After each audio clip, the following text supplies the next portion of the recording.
Township के नुशाही इलाके B2 में एक बच्चे का अफ्तारी पर मुबैना तशद्दुद, समोसे दर बदर, पकौड़े जख्मी, मुलजिम मौके से फरार, अफ्तारी बर्बाद, हुकूमत का नोटिस जारी।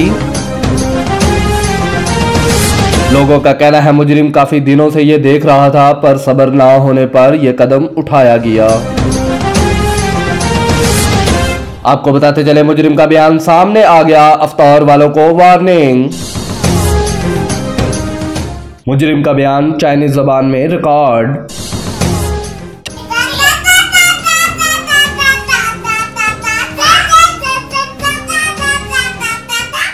मुजरिम का जुर्म मानने से इनकार, हुकूमत से अपील। मुजरिम को मजम्मत करने पर हुकूमत ने मुजरिम को पकौड़े, समोसे और रूह अफ़ज़ा की खुशबू देने का फैसला और रखे 2 फुट का फासला।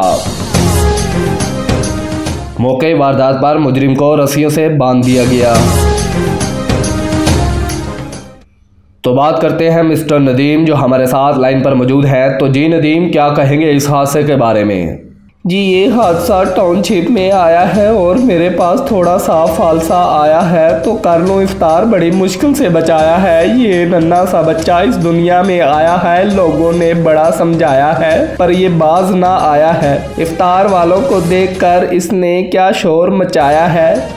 टाउनशिप में ये एक नया इनकलाब आया है। लगता है आपको भी रोज़ा बहुत ज़ोर से आया है। गलती सुन लो, पकौड़े तो बिच्चे ही रह गए। तो ये थे नदीम जो हमारे साथ अपडेट कर रहे थे। इसके साथ ज़्यादा चाहते हैं। अल्लाह हाफिज़। वो यार समोसा बच गई, कर ले जा।